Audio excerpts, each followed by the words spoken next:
ऐसे झूठ इसलिए बोला था कि आपका साथ मिल सके, क्योंकि मैं आपके जैसे मनुष्य को मैं तो एक बहुत बड़ा लूजर हूँ सर।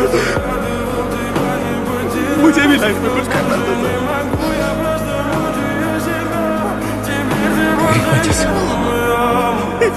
नहीं सर, मेरी बात सुनिए, मेरी बात सुनिए सर प्लीज।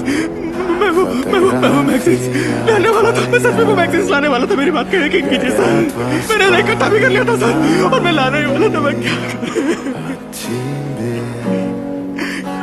लेकिन अचानक से बहुत डर था सर। तेरी वजह से हुआ। तूने सबकी जान ली है, तूने सबको मारा है, तूने